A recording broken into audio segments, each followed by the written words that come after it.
Student, आज हम patient को दी जाने वाली विभिन्न प्रकार की जो पोजीशन होती है उसके बारे में बात करेंगे।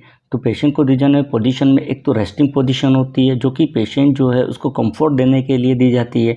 उसमें होती है एक तो सुपाइन पोजीशन होती है जिसको डोर्सल रिकम्बेंट पोजीशन भी कहा जाता है। इसमें पेशेंट जो होता है वो पीठ के बल आरामदायक स्थिति में लेटा हुआ रहता है और कंफर्ट प्रोवाइड कराने के लिए पेशेंट के हेड के नीचे एक पिलो रख दिया जाता है। इसके अलावा एक टॉवेल जो होता है उसको रोल करके पेशेंट का जो लंबर स्पाइन होता है वहाँ पर लगा दिया जाता है। इसके साथ ही एक पिलो जो होता है वो पेशेंट की नी जो होती है उसके नीचे रख दिया जाता है। पेशेंट जो है उसके फीट जो है उसको एलिवेट रखने के लिए उसका एंकल जो है वहाँ पर भी पिलो जो है वो रख दिया जाता है। इसका जो यूजेज जो होता है इस पोजीशन का वो होता है एक तो चेस्ट और एब्डोमेन जो है उसका एग्जामिनेशन करने के लिए। सेकंड, फिजिकल एग्जामिनेशन जब करते हैं पेशेंट का तो उस समय ये पोजीशन प्रोवाइड की जाती है। एक एब्डोमिनल सर्जरी कोई की है तो उसके बाद पेशेंट को ये पोजीशन दी जाती है। इसके अलावा पेशेंट के द्वारा सबसे ज़्यादा यूज़ होने वाली पोजीशन होती है जिसमें पेशेंट जो होता है वो कंफर्टेबल या आरामदायक स्थिति के अंदर लेटा हुआ रहता है। सेकंड, प्रोन पोजीशन होती है। प्रोन पोजीशन के अंदर पेशेंट जो होता है वो पीठ के बल लेटा हुआ रहता है और उसका हेड जो होता है वो एक तरफ साइड में टर्न किया हुआ रहता है। ये पोजीशन जो होती है उसका यूज़ अगर देखें तो पेशेंट जो है उसको इमोबिलाइज करने के लिए दी जाती है।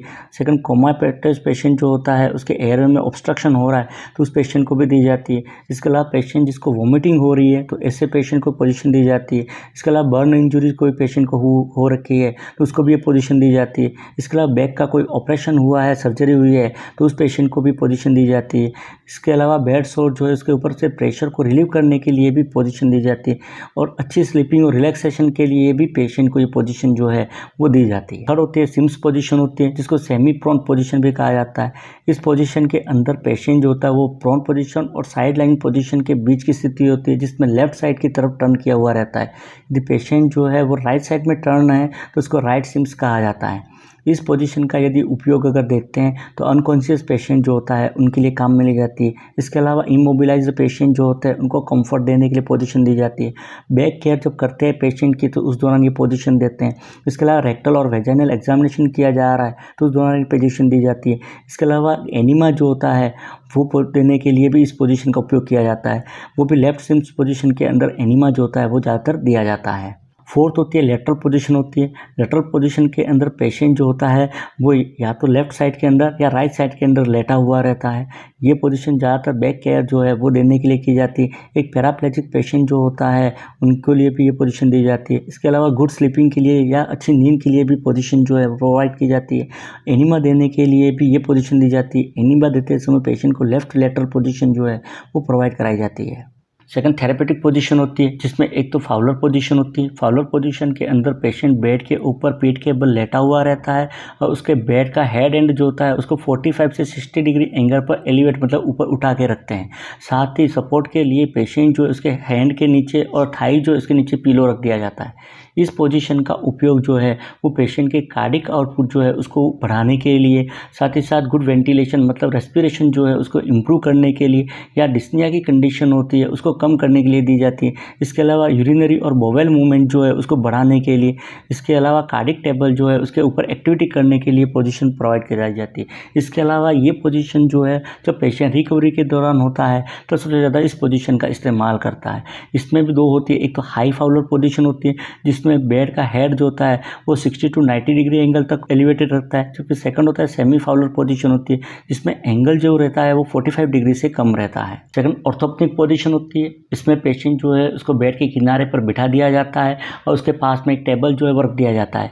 पेशेंट जो है वो फिर उस टेबल की तरफ झुका हुआ रहता है और साथ ही अपने हाथ और सिर जो होता है वो टेबल के ऊपर रख देता है।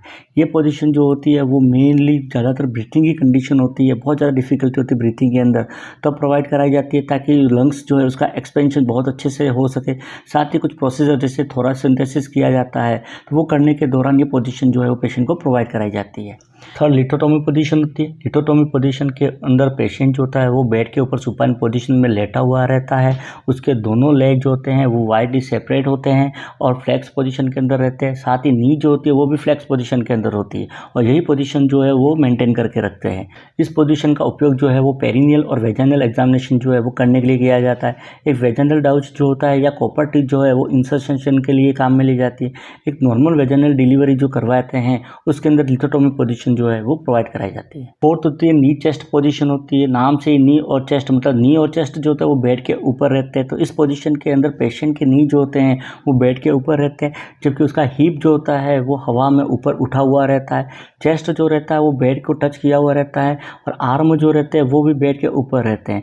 पिलो जो होता है वो सिर के नीचे रख दिया जाता है और इस पोजीशन को नी चेस्ट पोजीशन कहा जाता है। इस पोजीशन का उपयोग जो है वो रेक्टल एग्जामिनेशन के अंदर या रेक्टल प्रोसीजर जो किया जाता है, जैसे सिग्मोइडोस्कोपी की जाती है, उसके लिए काम में ली जाती है। इसके अलावा ये पोस्टपार्टम एक्सरसाइज जो है उसके अंदर भी ये पोजीशन जो है वो प्रोवाइड कराई जाती है। पांचवी टेंडरलाइन बर्ग पोजीशन होती है। इस पोजीशन में पेशेंट सुपाइन पोजीशन के अंदर लेटा हुआ रहता है।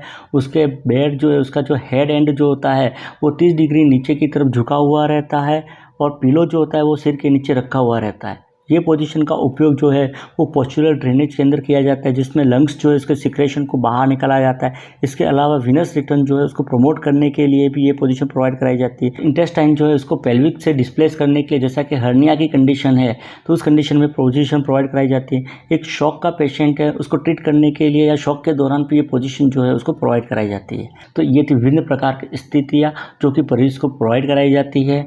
और नर्सिंग रिलेटेड वीडियो देखने के लिए चैनल को सब्सक्राइब कीजिए। Thank you.